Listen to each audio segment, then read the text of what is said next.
Basically, the way the Olympic trials work is you have the U.S. Open and tournaments leading up to that, and then going into the Olympic trials or the World Team trials, it's typically a seeded tournament, and you just wrestle like any other tournament. When you get to the finals, it's 2 out of 3. Actually, when I was wrestling, there were more rounds that were 2 out of 3. Several of the rounds were 2 out of 3, but. And then the winner of that 2 out of 3 process is on the team. For the Olympics this year, like the trials were, I believe, in April, but not all the weights were qualified. You have to qualify your weight for the Olympic Games. The World Championships are often even a tougher tournament because there's a lot more countries involved. The Olympic bracket is typically a 16-man bracket, and so you have to qualify your weight. A couple of the U.S. weights in freestyle weren't qualified, and so they have it early because two of those guys had to go out and qualify their weight, which they did at a tournament in Mongolia after the trials. Yeah, it's very different, and that's where collegiate athletics is really unique and a lot of fun. With just the fan support and the students and the kind of the pomp and circumstance of all that. The Olympics is. You have that, especially with the opening ceremonies and all that kind of thing. But once you're in your event, it is a different environment. It's more on the nationalistic kind of thing, and they're more mature.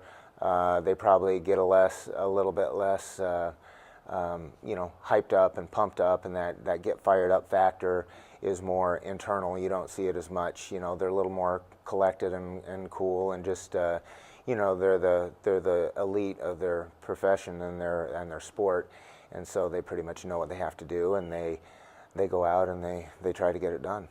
Absolutely, yeah. There's a lot of wrestlers take Olympic red shirts. Kyle Snyder, who's a world champion, he actually he wrestled the entire season 2 years ago. Made the NCAA championships the summer following. He won a world championship. He was second in the NCAA championships, but won a world championship.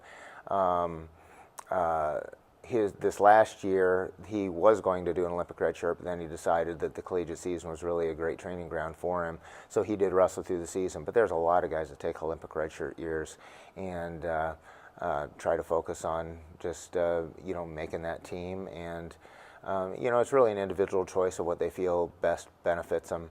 A lot of the team, again, is out of college. Probably a lot of those wrestlers really hit their prime after college. It's a little bit different in the United States, just where the athletes really focus on the NCAA, winning NCAA championships, so they're not going full time. And so a lot of our wrestlers, although we have a fairly young Olympic team this year, most of our wrestlers, when they compete or make a world team or Olympic team, are post-college. But it's not uncommon for the Russians to have a lot of the Eastern Europeans to have, world champions, Olympic champions at 18, 19 years old. That's just been the commonplace for them, just because that's their focus from the beginning. For us, they kind of have to switch from collegiate to freestyle, and it takes a little bit of time for some of them.